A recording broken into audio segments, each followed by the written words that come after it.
Aujourd'hui les copains, on va parler du bruit des bottes des heures les plus sombres de l'histoire. Écoutez bien, écoutez. Donc c'est Manon Aubry qui explique: victoire sans précédent de l'extrême droite dans une région en Allemagne, un terrible signal d'alerte pour l'Europe et une leçon. Quand la gauche gouverne en trahissant ses valeurs, elle installe l'extrême droite. Et il y a le Patriote 13 qui explique: hurle. Il y en a un autre qui dit: mais vous êtes complètement largués chez la France insoumise. La cause de la montée de l'extrême droite, c'est vous et de vos milices et associations liées bidons. Les Français ne peuvent pas vous blairer et l'extrême droite n'a jamais été aussi haut. Démissionnez, bande d'incultes et nuisibles. Et du coup, il y a F de Souche qui partage ce petit article. Allemagne, l'AfD remporte pour la première fois un scrutin régional en Thuringe. Je sais pas si on dit Thuringe, on s'en bat les couilles. Il est au coude à coude avec les conservateurs de la CDU en Saxe. Lourde défaite pour les sociodémocrates du chancelier Olaf Scholz. Et du coup, on va juste lire ce petit paragraphe.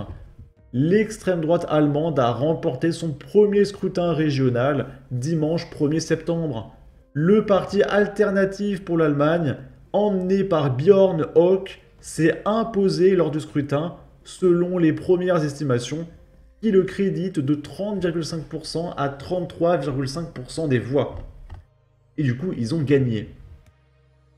Et là, on va essayer de comprendre comment ça se fait que l'extrême méga giga turbo ultra terre à droite arrive à gagner les élections en Allemagne.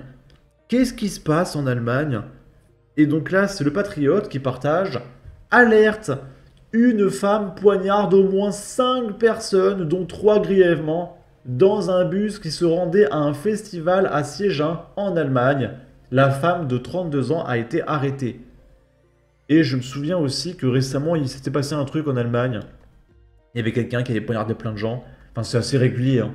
Dans tous les pays d'Europe, les coups de couteau, ça pleut de partout, hein, d'accord? Et là, on a un graphique. Voici les raisons du triomphe mérité de l'AfD en Allemagne. Immigration et crime. En Allemagne, les Afghans et les Africains, c'est pas moi qui le dis, c'est les stats, sont proportionnellement 40 à 70 fois plus impliqués que les V. Le mot qui commence par V. Que les Allemands, du coup. Donc là, on peut voir que pour 0,6 Allemands, on a 41 Afghans de concernés, 23 Africains et 3 étrangers autres que Africains et Afghans. Donc asiatiques, européens, américains, etc. C'est quand même assez bizarre comme stat. Moi, je pense que le problème, c'est qu'on ne donne pas assez d'argent aux Afghans. Je pense qu'il n'y a aucun rapport avec le fait que les Afghans viennent d'un régime taliban et que là-bas, les femmes sont considérées comme des biens immobiliers. Non, je pense qu'il n'y a aucun rapport. Ce serait plutôt du racisme de penser comme ça, d'accord? Et du coup, pour lutter face au bruit des bottes des heures les plus sombres de l'histoire, il y a l'extrême gauche allemande qui court dans la rue, affronte la police, fait des manifestations pour dire: ouais, protégez les criminels, voyons, laissons les gens se faire tuer un petit peu, bande de fachos. Les extrémistes d'extrême gauche descendent dans les rues de Dresde après le succès électoral du parti AfD en Allemagne. Les gauchistes sont l'ennemi de la liberté d'expression et de la démocratie. La gauche, ce sont les vrais fascistes.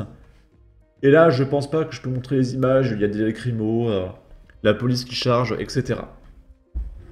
Là, par contre, je peux le montrer.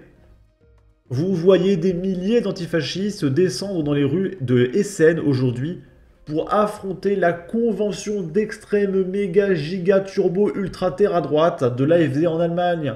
Si nous voulons détruire le fascisme, camarades, nous devons prendre le contrôle des rues. Solidarité avec les antifas allemands. Ouais, il faut être solidaire un peu entre criminels. Puis les Allemands qui se font planter, bon, ça c'est autre chose, d'accord?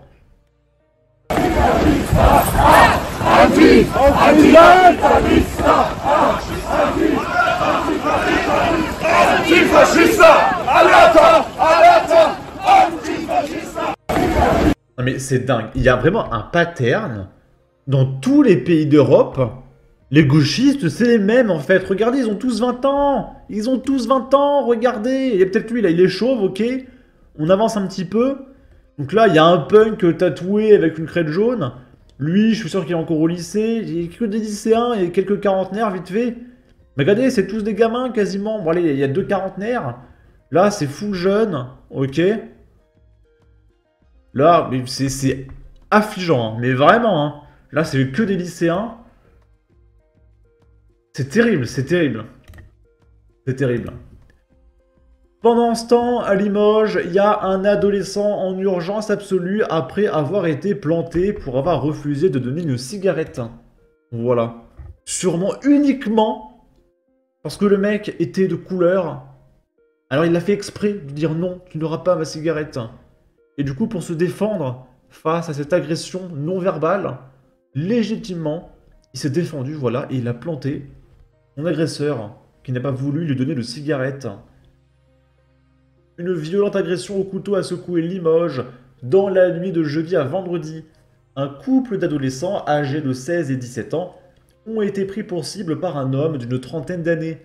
L'adolescent de 16 ans a été grièvement blessé et hospitalisé en urgence absolue au CHU de Limoges. Sa petite amie, bien que profondément choquée, n'a pas été blessée. Les faits se sont déroulés plutôt tard, dans la soirée du 29 août, alors que les deux adolescents étaient assis sur un banc en bord de Vienne à Limoges. Selon leur témoignage, un homme leur a d'abord demandé une cigarette. Face à leur refus, il s'est éloigné avant de revenir armé d'un couteau. L'individu aurait alors planté le jeune garçon sous les yeux de sa petite amie. L'adolescent, transporté en urgence absolue au CHU. Après l'attaque, les deux jeunes se sont précipités chez leurs parents, situés à proximité pour alerter les secours. Les pompiers sont rapidement intervenus et ont transporté l'adolescent en urgence absolue au CHU de Limoges. D'après des informations fournies par la mère de la jeune fille, à France 3 Limousin, l'état du garçon s'est stabilisé et sa vie ne serait plus en danger. Selon le parquet de Haute-Vienne, l'agresseur est toujours en fuite et les autorités ont lancé une enquête pour retrouver le mis en cause. Celle-ci a été confiée au commissariat de Limoges. Pour l'heure, aucune interpellation n'a été effectuée et l'individu recherché demeure introuvable. Ok. En tout cas, n'hésitez pas à donner votre avis, votre opinion, à partager, liker, commenter, ça aidera au référencement de la vidéo sur YouTube. Abonnez-vous, suivez-moi sur Twitter. Prenez soin de vous, salut!